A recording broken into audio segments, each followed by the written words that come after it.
اور شعبہ صحافت سے وابستہ بالخصوص جیو ٹی وی میں کام کرنے والے ورکنگ جرنلسٹ کے لیے ہیں کہ آپ خود اس میں منصف ہو جائیں اور فیصلہ کریں۔ آج مجھے پولیس نے اس گھر پہ چھاپہ مار کے گرفتار کیا اور گرفتاری کے دوران دیگر مشق ہوئی۔ اسلحہ جو لایا تھا انہوں نے ہم پہ تھانا، جو میرے گارڈ نے چھینا اور بعد میں ہم نے واپس کیا۔ یہاں جیو ٹی وی نے ایک کلپ چلایا جو اسی ویڈیو کے ساتھ میں اپلوڈ کر رہا ہوں، اور اس میں ان کا صحافی جواب دیتا ہے کہ میں ان کو ویڈیو میں مجھے سنا جا سکتا ہے کہ میں پولیس کو کہہ رہا ہوں مجھے گرفتار کر لیں۔ تو پہلی بات تو یہ ہے، واضح کر کے وہ ویڈیو چلا دیں جس میں میں یہ کہتا ہوں اگر آپ نے یہ ویڈیو چلا دی اور ایسی کوئی ویڈیو آپ کے پاس ہے تو یہ میرا وعدہ ہے کہ میں سیاست سے بھی مستعفی ہو جاؤں گا اور معافی مانگوں گا۔ لیکن اگر آپ جھوٹ بول رہے ہیں تو پھر آپ کے مالک کو ناک پہ لکیر کھینچ کے معافی مانگنی چاہیے، نمبر 1۔ نمبر 2، پولیس اس گھر میں کیا کر رہی تھی اور ایجنسیوں کے لوگ جو تھے وہ کیا کر رہے تھے وہاں پہ۔ پھر تیسری بات جو ہے، وہ دینگر مشتی جو آپ دکھا رہے ہیں اس میں وہ شرٹ جو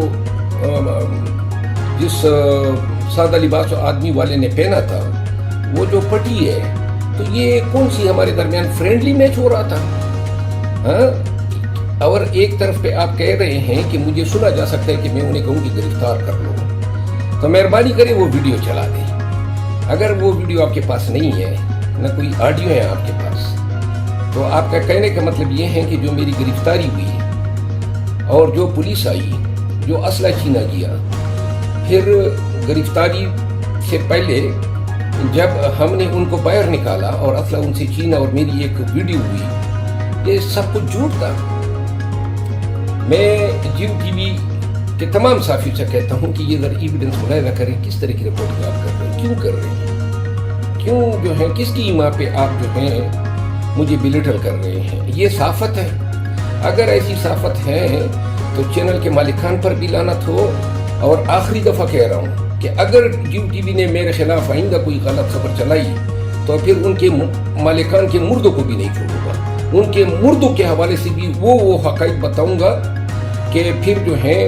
جیو ٹی وی کے مالکان کے ساتھ میرا ذاتی جھگڑا ہوگا۔ یہ جو آپ نے کلپ چلائی ہے، اس کلپ پہ آپ نے ماضی میں بھی میرے خلاف بہت جھوٹ بولا ہے، بہت ہی غلط باتیں آپ نے چلائی ہیں، اور جیو ٹی وی جو ہے حکومت کی ایما پہ، اداروں کی ایما پہ میری کریکٹر اساسینیشن کر رہی ہے۔ اب میں آپ کو موقع دے رہا ہوں عدالت میں ثابت کر دیں، یہ ویڈیو عدالت میں لا کے پیش کر دیں کہ میں پولیس کو کہہ رہا ہوں کہ مجھے گرفتار کریں، اور پولیس جو ہے وہ آپ کے مالک کی بہنوئی کی شادی میں آئی تھی، تو لہذا عدالت میں دیکھوں گا۔ لیکن جیو سے وابستہ صحافی حضرات یہ رپورٹنگ بھی دیکھ لیں، یہ ویڈیو بھی دیکھ لیں، اور اس کے بعد خود فیصلہ کریں کہ یہ چینل کر کیا رہا ہے۔ انشاءاللہ جلد ہی جیو ٹی وی اور اس کے مالک کے ساتھ عدالت۔ الرحمن الرحیم، نحمده ونصلي على رسوله الكريم۔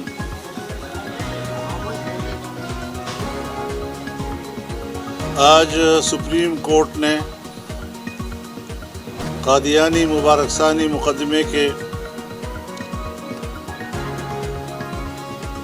حتمی فیصلے کو